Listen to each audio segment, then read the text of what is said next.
Assalamualaikum warahmatullahi wabarakatuh. Kembali lagi bersama saya Andri Mahardika di akun channel kita yang keren ini, Nyantri Online, dalam program Akun Syurga.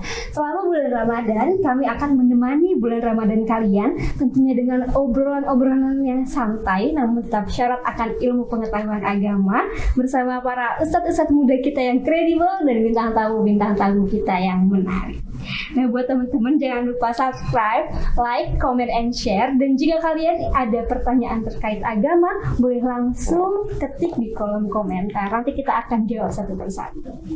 Teman-teman Akun Syurga, kali ini tema bahasan kita adalah Allah tidak akan meninggalkanmu. Bersama saya sudah ada Ustadz kita, Ustadz Saifuddin Zuhri. Assalamualaikum Ustaz Saifuddin. Waalaikumsalam warahmatullahi wabarakatuh. Alhamdulillah ketemu lagi. Alhamdulillah.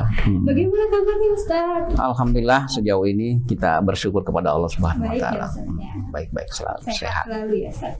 Iya, teman-teman jangan lupa, aku juga punya ini nih, punya tempat yang bisa buat kalian glow up.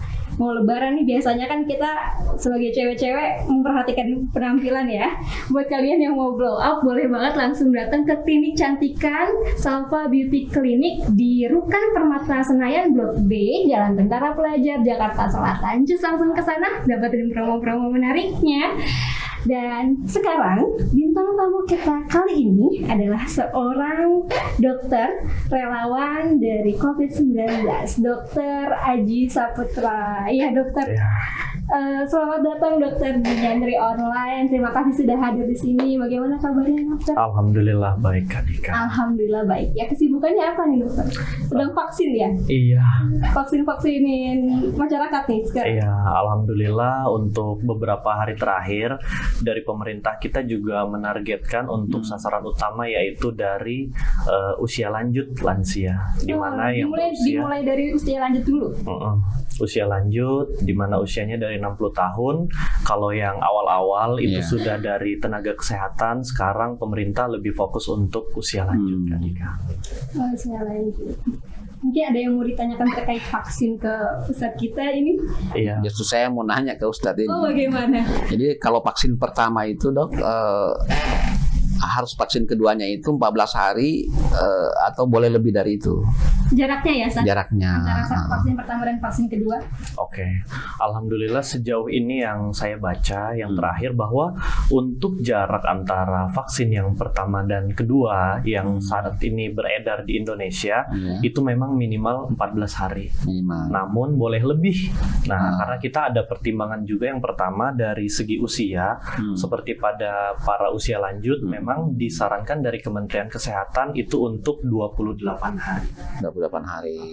Jadi kalaupun yang berusia di bawah 60 tahun dan tentunya di atas 21 tahun itu boleh mengikuti jadwal dari lansia atau boleh tetap mengikuti 14 hari.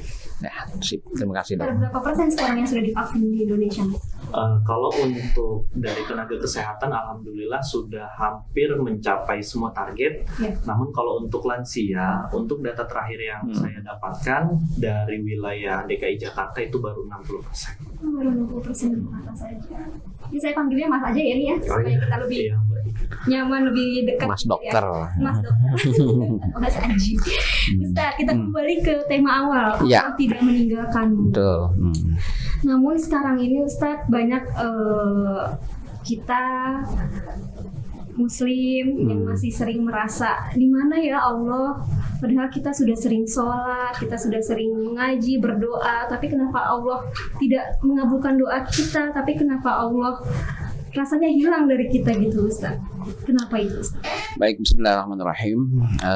Allah berfirman ya, wa idza sa'alaka ibadi fa inni qaribun ujibu da'watad da'i idza da'an. Jadi kalau kata Allah, kalau ada yang mempertanyakan saya, jadi kalau Allah yang menanyakan saya S-nya besar tapi kalau kita kan S-nya kecil. Kalau Allah itu setiap ada baik D-nya juga besar. Kalau aku atau saya itu S-nya atau A-nya juga besar. Kalau ada yang mempertanyakan tentang Allah, maka Allah menjawab sangat dekat. dekat sekali. Jadi dekat itu yang mana ya? Seperti kita, saya dengan Mas Dokter, Mas Aji dekat ya dari segi jarak ataupun dari segi non fisik ya. Jadi di pikiran kita ya Allah bersama kita. Jadi Allah itu dekat dengan kita sebenarnya. Tetapi kenapa kita merasa kadang-kadang Allah itu jauh? Nah, ya. Jadi sebenarnya itu perasaan kita saja. Karena Allah tidak akan pernah menjauhi kita. Kalaupun kita merasa jauh, justru kita yang menjauhi Allah. Karena kita yang menjauhi Allah. Jadi Allah itu, dalam sebuah hadis qudsi dikatakan, kalau hambaku, kata Allah, datang kepadaku dengan berjalan, maka saya menyambutnya dengan berlari. Jadi justru lebih cepat Allah menyambut kita daripada kita yang pergi kepada Allah, begitu. Jadi tidak ada istilah Tuhan meninggalkan kita, justru harus introspeksi diri. Jangan-jangan kita ini yang menjauh dari Allah. Seperti itu. Mas Aji, ada cerita-cerita nggak nih? Rasanya saya tuh ditinggalin sama Allah gitu. Pernah nggak, Mas? Mungkin zaman jahiliyah dulu ya. Oh, ada zaman jahiliyah. Jahiliyah, Mas. Iya. Mungkin dulu sempat sholatnya nggak 5 waktu juga, sempat ya mungkin karena pekerjaan.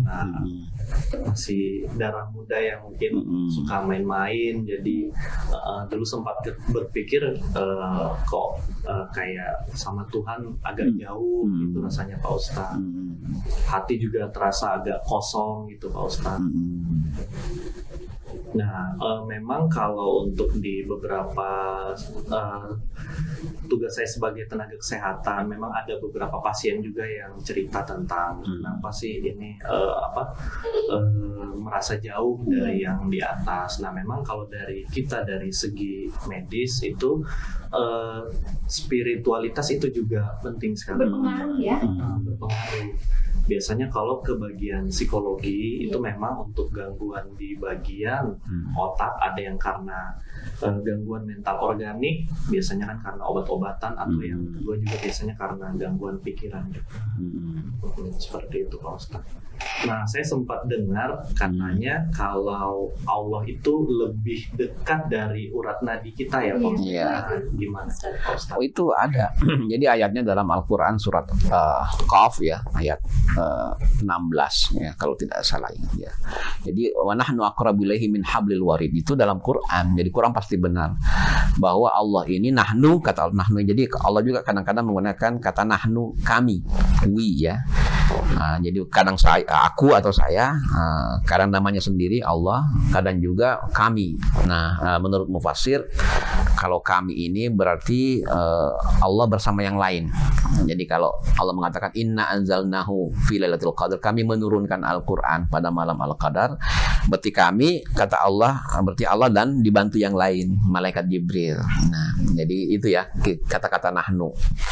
Nah, Allah dekat, lebih dekat dari urat nadi ya. Berarti kita inherent loh, artinya di dalam bersatu. Ya, makanya dulu ada ulama sufi itu yang menyampaikan, saya sudah bersatu dengan Tuhan. Ya, tapi karena ucapan beliau itu disalahartikan oleh masyarakat.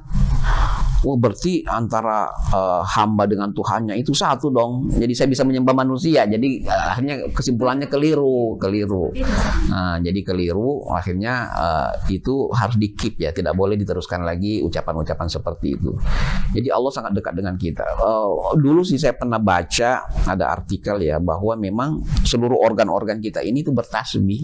Ya, jadi atomnya atau sel-sel darah, dokter mungkin lebih tahu ya. Jadi sel-sel tubuh kita itu katanya memiliki gerakan rotasi itu seperti orang yang tawaf ya.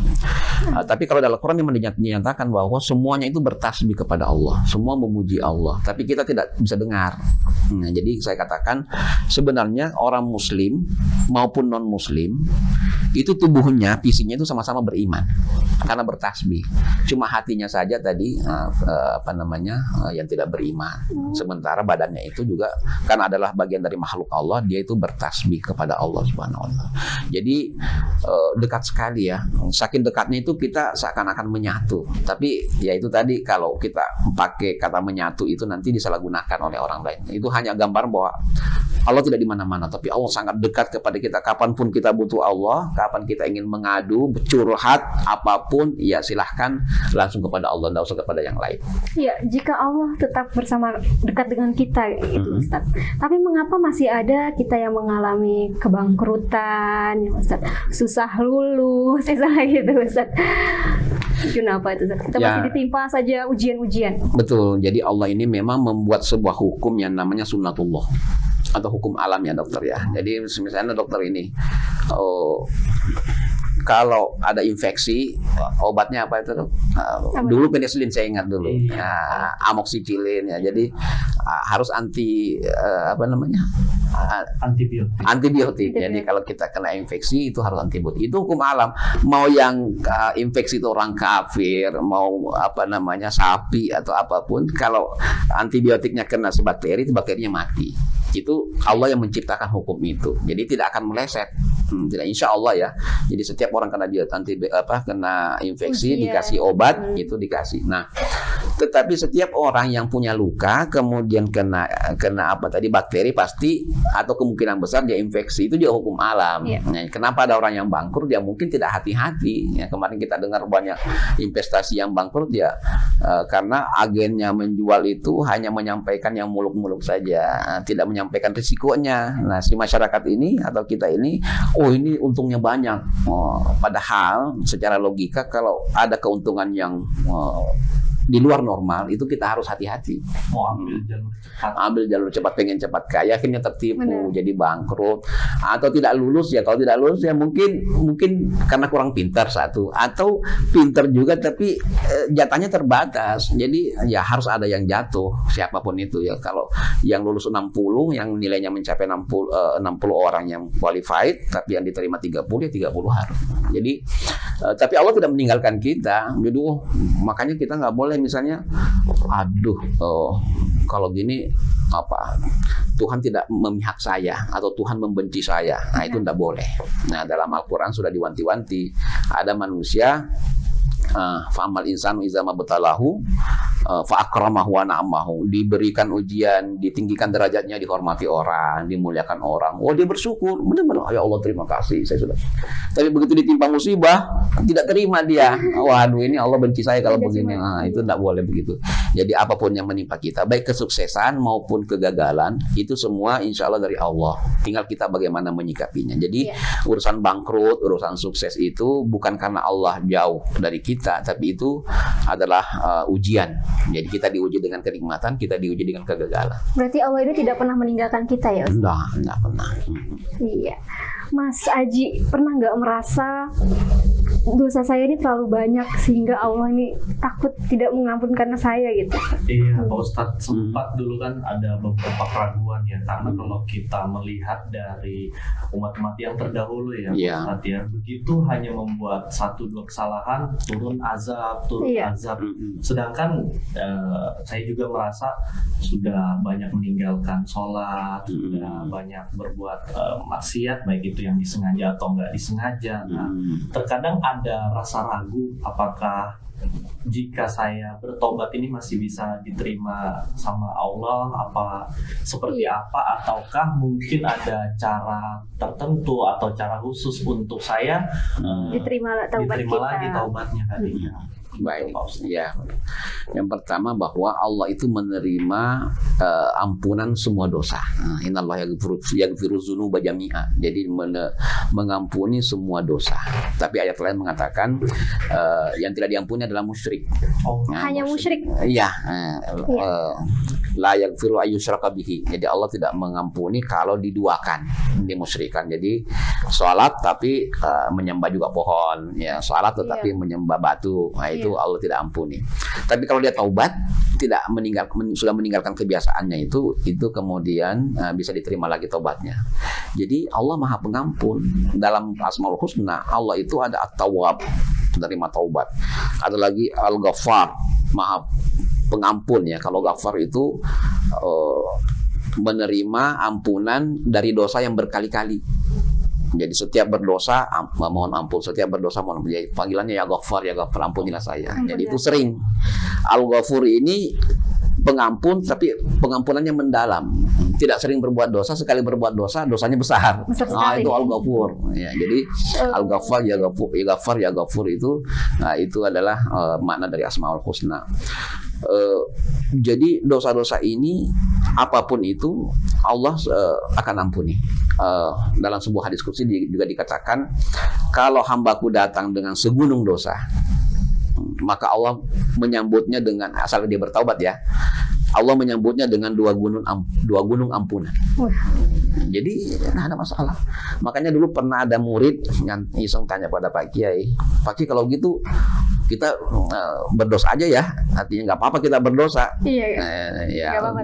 Karena Allah Maha Pengampun. Iya betul. Ya, cuma kan persoalannya begini, khawatirnya sementara berdosa itu kereta lewat tabrak. Nah itu Nggak jadi sempat minta ampun. nggak sempat minta ampun. Jadi su'ul khotimah itu yang dihindari ya, jangan sampai kita sementara maksiat tiba-tiba dipanggil oleh Allah, atau jangan sampai ketika kita maksiat justru maksiat itu kemudian menjadi candu.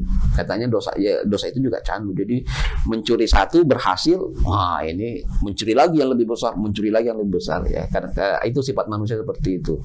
Jadi insya Allah Tuhan tidak akan meninggalkan kita selama kita mau kembali kepada Allah. Seberapapun besarnya dosa kita, seberapapun besarnya kesalahan kita, maka Allah tidak akan meninggalkan kita. Baik. Ustadz, Mas Aji, saya mau kenalin nih. Ada kopi enak, namanya Beraja Kopi. Bisa buat kita buka puasa nanti ya. Nggak cuman Nggak boleh. nggak boleh. Nggak cuma ada kopi nih, tapi ada varian lainnya, red velvet, green tea, matcha, dan teh-teh juga. Bagi kalian yang penasaran gimana sih rasa Beraja Kopi, boleh banget cek Instagramnya di Beraja Kopi. Kalian bisa langsung pesan di sana. Ada banyak varian-varian selain kopi juga. Beraja Kopi, ngopi terus sampai sukses. Ustadz, saya mau nanya lagi nih. Jadi sebenarnya Allah ini melihat semua perbuatan kita ya, Ustadz, kalau misalnya Allah memang dekat dengan kita. Iya. Jadi tidak ada yang tersembunyi. Makanya dalam Al-Quran yang sering kita baca itu, Allah berfirman, "Faman ya'mal mithqala dzarratin khairan yarah, wa man ya'mal mithqala dzarratin syarran yarah." Orang yang melakukan kebaikan sekecil, ini besar ini kopi ya, sekecil zarrah itu akan diperlihatkan. Berarti kan tercatat. Yang berbuat keburukan sebesar biji zarrah juga kelihatan. Maka itu semua kita diawasi dan dicatat. Dulu seingat saya masih muda dulu ya, waktu masih awal-awal di pesantren, berpikir ya bagaimana ya malaikat rakib dan atid itu yang satu mencatat amal baik, satu mencatat itu pasti catatannya nanti panjang banget ya. Sibuk banget tuh kayaknya, Ustaz. Dan ininya catatannya itu loh panjang. Tapi setelah zaman digital sekarang ini ternyata dalam satu flash disk ya atau HP ini tuh bisa menyimpan banyak sekali data ya. Jadi akhirnya banyak juga pertanyaan-pertanyaan dulu. Nah mungkin juga pertanyaan kita sekarang nanti akan terjawab di masa depan. Bagaimana hukum Allah ini akhirnya bisa dirasionalisasikan bahwa Allah mengawasi, tahu persis apa kelakuan kita. Nah, kalau Allah tahu kelakuan kita, maka kita harus hati-hati ya, jangan berbuat dosa ya, ini apalagi puasa ya diam-diam ke belakang ya. Diam-diam ada yang lihat ya. Menghirup air. Allah Maha melihat. Mas aja gitu enggak? Sedikit lumayan. Ya. Tidak boleh ya Ustaz ya. Gitu. Mau nanya nih Pak Ustaz. Boleh. Terkait untuk tema kita pada hari ini kan Allah tidak akan meninggalkan kita. Betul. Nah, saya dan memang ada beberapa teman-teman itu sempat dihadapkan pada situasi yang mana apakah ini malah menjauhkan pasien kita ini dari Allah. Jadi ada salah satu skenario nih Pak Ustadz, misalkan di mana seorang pasien itu sedang menghadapi sakaratul maut. Nah, sedangkan sakaratul maut kan yang saya pernah dengar nih Pak Ustadz sebagai orang awam bahwa itu harus sering-sering dibisikin zikir Allah di telinganya. Namun di satu sisi bagi kami petugas kesehatan, petugas medis, kita harus memberikan pertolongan di mana untuk keluarga sementara harus terpisah dulu ruangannya Pak Ustadz, atau berada di luar agar kita sebagai tenaga medis bisa fokus ya? Bisa lebih fokus Kak Dika. Nah, kadang saya bingung nih Pak Ustadz, sekalian mau nanya juga nih Iya, kesempatan ini sama Pak Ustadz, apakah tindakan yang kita lakukan ini benar, apakah tindakan ini keliru? Karena di satu sisi karena kita nggak tahu apa ini masih bisa diselamatkan, ataukah memang ini sudah takdir yang di atas. Namun kita sebagai petugas kesehatan itu memang harus berjuang sampai akhir. Nah itu gimana Pak Ustadz? Baik, terima kasih ya. Kalau itu pengalaman dokter ya, memang beberapa kalau pengalaman kami ya menghadapi beberapa yang sakaratul maut, memang ada beberapa keluarga yang tadi ya punya penglihatan batin. Jadi ada sedikit pengetahuan di balik pengetahuan kedokteran ya. Jadi ketika dia melihat pasien ini, wah ini memang sudah waktunya. Jadi kalau dia sudah memutuskan itu, bahkan dia bisa tahu harinya, Dika. Ini kayaknya tidak melewati hari Jumat.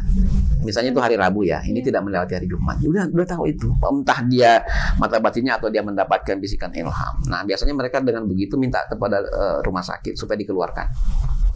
Nah, mungkin dokter juga protes, kita masih berusaha kan, dokter. Makanya tanda tangannya banyak kan. Iya, pokoknya persetujuan ini dan mereka tanda tangan untuk itu. Nah, disitulah di rumah itu mereka rawat. Mereka bacakan talqinnya, la ilaha illallah, ilaha illallah. Jadi kalau kasus dokter seperti itu, saya kira memang kalau keluarga meminta seperti itu, ya saya kira diberikan sajalah. Jadi memang mungkin mereka bisa. Dan lagi pula kedokteran kan mungkin ini sudah 50-50 ini kan. Jadi antara selamat dengan tidaknya itu udah. Jadi kalau ada keluarga saya kira udahlah dipersilahkan juga. Nah, tapi kalau dokternya mau berbuat baik, kalau dokter muslim ya, Muhammad tadi ini di sela-sela tugasnya untuk menyelamatkan itu tidak apa-apa membisik-bisikkan. Itu adalah saya kira bantuan yang mungkin keluarganya tidak tahu, tapi malaikat tahu, dan itu nanti yang bersangkutan akan berterima kasih pada saatnya nanti. Jadi, bisa dibantu ya Mas? Iya, alhamdulillah dapat masukan baru ya dari kita kan kadang-kadang tidak bisa menyumbang uang, tidak bisa menyumbang apa. Tadi sudah menyumbang tenaga, alhamdulillah. Tapi kalau menyumbang itu lagi ya, bisikan supaya yang bersangkutan ini dan si pasiennya nih Mas tadi, baik sadar ataupun tidak, kalau kita sampaikan lafaz-lafaz itu, insya Allah itu akan membimbing dia. Itu jadi terus itu lagi nggak sadar, nggak usah, ya nggak apa-apa Mas. Jadi mungkin yang lain gilirannya. Pokoknya kita dokter-dokter muslim, kalau ada pasien muslim yang keluarganya karena satu dan lain hal tidak sempat untuk mentalkinkan, menemani, membacakan itu, kita lah yang punya tugas itu anggaplah sebagai ibadah. Oh, berarti bisa tim yang lain sedang bantu menolong, dari kita salah satu bantu talkin. Begitu. Bagaimana Ustadz bagi kita yang dosanya udah menumpuk sekali dan takut ingin bertaubat kepada Allah, cara-caranya bagaimana Ustadz? Iya, jadi memang masalah dosa ini pelik juga ya. Dulu pada episode sebelumnya pernah kita sampaikan, setiap dosa itu menghitamkan hati.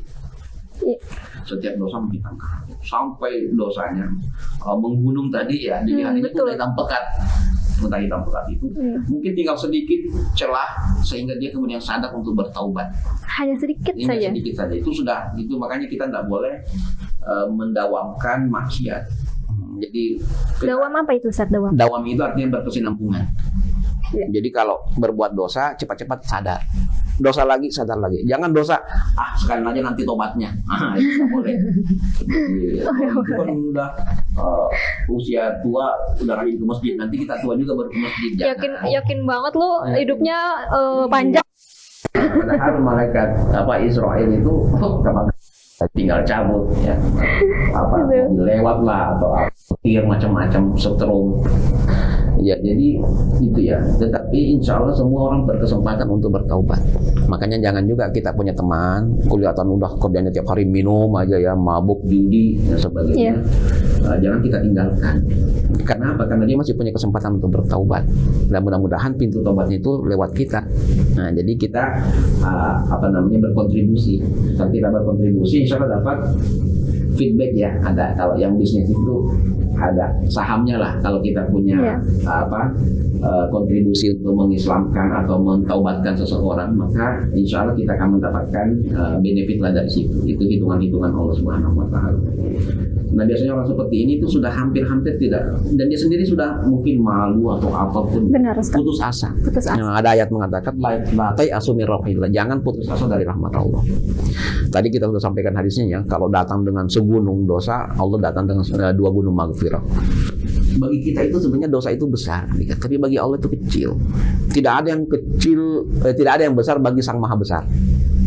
Karena kita jiwanya kecil, punya kesalahan mungkin mengambil harta orang tua, tapi karena kita lagi posisi jiwanya lagi sedih, seakan-akan itu dosa sangat besar. Benar. Padahal bagi Allah itu kecil. Kecil. Jadi tinggal kita ya ikuti aja jalurnya ya, minta maaf kepada orang tua, atau kalau dosa kepada orang minta maaf kepada yang bersangkutan. Kalau ngambil harta orang balikin gitu ya. Kalau masih tersisa, kalau enggak ya itu jadi kita mohon kepada keikhlasan kepada Allah Subhanahu Wa Taala. Jadi itu bisa. Dulu pernah juga ada riwayat dalam kitab hadis arba'in, hadis Riyadhus Shalihin. Mungkin pernah ngaji ya. Iya, kitab Riyadhus Shalihin. Itu ada orang sudah membunuh 99 orang. 99. Subhanallah. Banyak banget ini. Kurang satu dari 100. Datanglah dia kepada seorang ustadz. Nah, yang mudah-mudahan bukan ustadz. Ya ampun surga. Ustadz, saya mau taubat. Kata ustadznya, apa dosamu? Saya sudah bunuh 99 orang. Kata ustadznya, udah nggak bisa taubat lagi itu. Katanya, tidak ada ampunan bagimu. Dibunuhnya lah ustadz itu. Beneran 100. Oke. Nah akhirnya dia berjalan lagi, dapat informasi di sana ada ustadz yang mungkin bisa memberikan solusi. Dikejarnya lah. Jadi dia ingin taubat. Iya. Padahal sebenarnya kalau udah ingin taubat itu sudah taubat. Langkah awal taubat itu ingin taubat. Jadi dia berjalan ke sana. Di perjalanannya mati. Belum sampai kepada ustadz itu udah mati di tengah jalan. Wah, terus gimana itu Ustaz? Nah jadi konon dalam hadis itu diriwayatkan antara malaikat penjaga surga dan penjaga negara rebutan.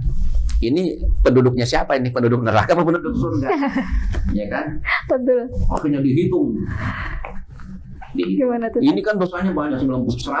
Yang terakhir berdebat. Ustaz lagi. Malaikat berdebat tuh. Nah, malaikat berdebat. Tapi yang satu mengatakan penjaga surga ini menuju kebaikan. Setiap langkahnya itu menggugurkan dosa-dosa ini kan. Akhirnya ditimbang. Sebenarnya pada waktu itu sebenarnya menang, dosanya menang, harusnya masuk neraka. Tetapi Allah menyuruh malaikat yang lain, itu katanya jaraknya itu jarak kepada ulamanya itu dipercepat ya. Jadi langkah kepada ulamanya semakin banyak. Jadi ada sedikit manipulasi. Itu demi menyelamatkan orang ini. Yang ini masuk surga.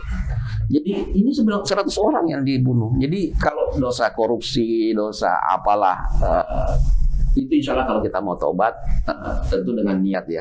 Dan kita ini juga sebagai masyarakat teman-temannya ya, kalau teman kita mau tobat itu diterima, jangan dijauhi. Kadang-kadang satu teman kita membelot ya, khianat, udah pokoknya benci sampai kiamat. Celah keterlaluan. Kayak lu mau tobat segala gitu biasa. Ya, bukan terima, ayo dan bahkan disupport ya. Jadi ada hadis mengatakan man dalla ala khairin falahu ajru man amila biha. Siapa yang menunjukkan seseorang pada kebaikan, maka kebaikan orang ini juga diberikan pahalanya kepada yang menunjukkan tadi. Itu yang saya sebut tadi, kontribusi itu, benefit itu. Jadi silahkan kita berdakwah, mengajak, menemani teman-teman kita untuk kalau ada persoalan seperti itu supaya dia bisa kembali kepada Allah. Betul. Intinya jika ingin bertaubat itu diawali dari kesadaran dirinya, itu sudah merupakan langkah awal. Langkah awal, betul. Baik, Ustaz, terima kasih atas waktunya. Oh, sudah habis ya? Sudah habis waktunya. Sudah 30 menit lebih mungkin. Nanti kita bisa bicara di episode-episode selanjutnya ya, Oke. Mas Aji juga terima kasih sudah hadir dan menanyakan pengalaman-pengalaman yang menarik tadi. Ya teman-teman semua, semoga apa yang kita bicarakan tadi dapat bermanfaat bagi kalian, dan jangan lupa untuk subscribe, like, comment, and share akun kita Nyantri Online dalam program Akun Surga ini. Oh iya, aku pengen ngasih tahu nih, tempat enak banget buat bukber bareng teman-teman kalian, namanya Jakarta Cafe. Tepatnya ada di Gedung Jakarta Theater, Jalan MH Tamrin nomor 9 Jakarta Pusat. Cus langsung ke sana ya. Ya teman-teman, jangan lupa sekali lagi subscribe, subscribe, like, komen, dan share. Jika kalian ada pertanyaan tentang masalah agama, boleh langsung ketik di kolom komentar. Wassalamualaikum warahmatullahi wabarakatuh. Waalaikumsalam warahmatullahi wabarakatuh.